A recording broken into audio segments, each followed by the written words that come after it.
The Chilean was Orlando Letelier, who also had been foreign minister during the last months of the late Salvador Allende's Marxist regime. Richard Roth reports. Michael Townley, a member of Pinochet's secret police, was behind the bombing. He'd entered the US on a false passport with the knowledge of the CIA. Michael, buenas noches. Buenas noches, Pablo. La opinión del Poder Judicial chileno, ¿hay confianza en él? Mire, yo confío plenamente en la justicia chilena como patriota y luchador antimarxista y juntista por sobre todas las cosas. Despite his confidence, Townley was extradited to the US and convicted of Letelier's murder. Pinochet ruled Chile as a military dictator for 17 years, but in a frank interview, Harberger remained in denial. You cannot have a repressive government for long within a genuinely free economic system. In the same year as Orlando Letelier's murder, Milton Friedman was awarded the Nobel Prize for Economics. You people have such a distorted idea of what went on. Let me tell you some facts. Number one, I was offered 2 honorary degrees by universities in Chile before I went down. I refused to take them because those universities were being supported in part by public funds, and I did not want to appear in any way to provide any support to the political system in Chile. I'm not a representative of Chile. I'm not an advisor to Chile. I have no commitments to the government of Chile.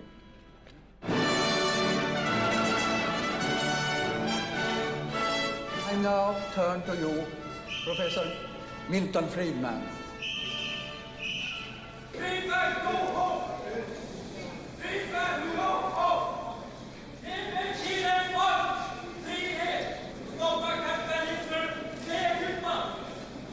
I am very sorry for this incident. It could have been worse.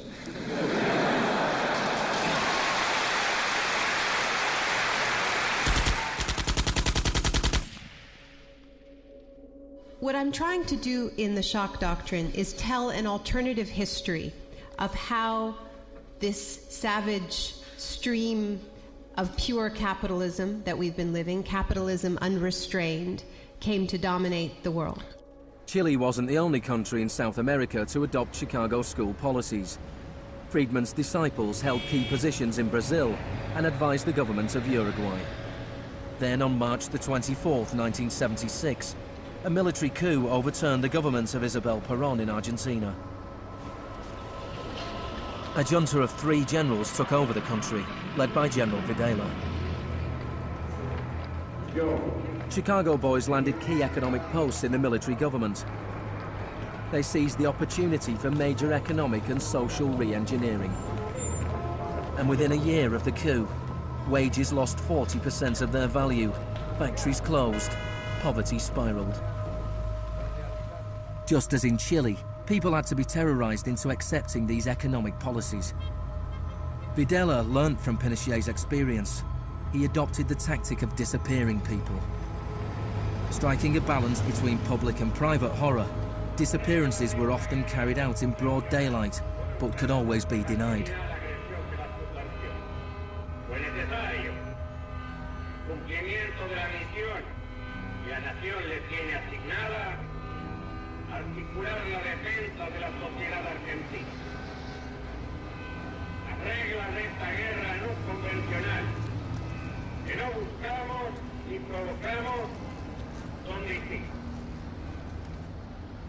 Many of the techniques used by the Chilean and Argentinian military had been learnt in the US-run School of the Americas.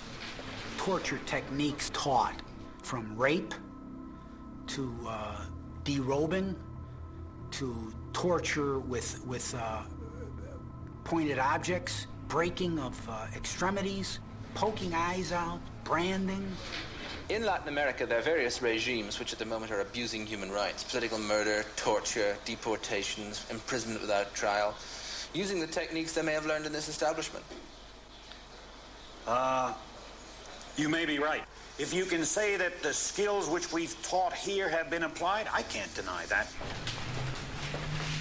The use of torture of a known enemy soldier to gain some kind of military advantage I think is justifiable and smart. To go beyond that, to use torture techniques merely to intimidate people is completely wrong, unethical and immoral. But in Argentina and Chile, these techniques were not used just on soldiers or terrorists. They were used on students and union members. They were used on anyone who opposed the free market economic policies of the regime.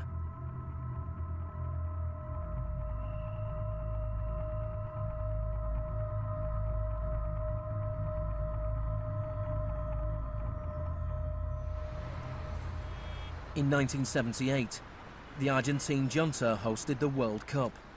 The final was played in the stadium less than a mile away from the biggest detention camp in the country, where thousands of prisoners were held in torture chambers. Decir que con los goles, con el grito de gol, se tapaba la voz de los secuestrados, los gritos de los secuestrados era una realidad.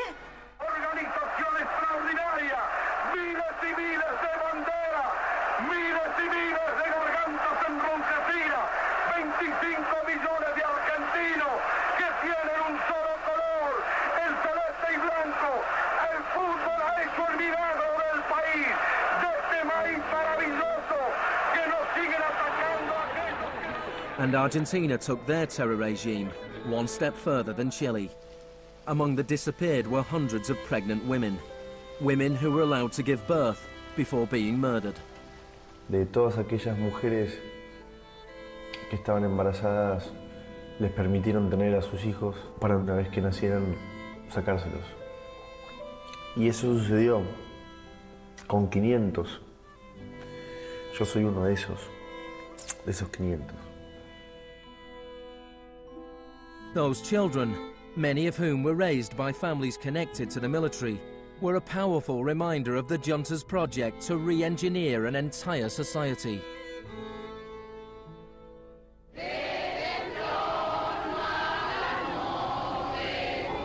While the junta was still in power, a group of mothers and grandmothers of the disappeared started to protest in the Plaza de Mayo.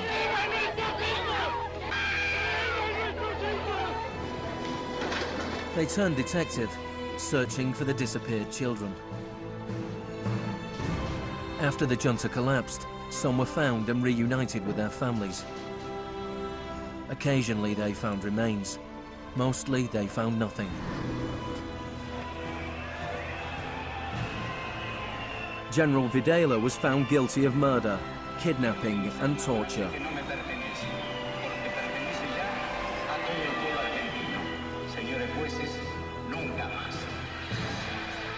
He was sentenced to life in prison.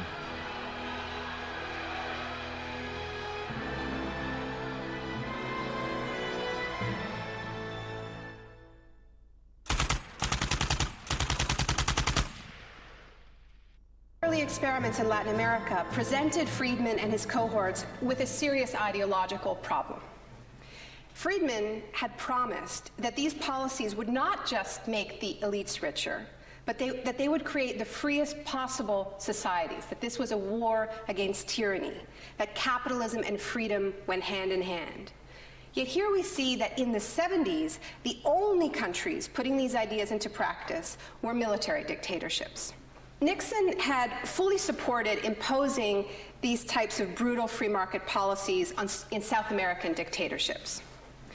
But when it came to domestic economic policy in the United States, where Nixon had to worry about getting reelected, it was a very, very different story.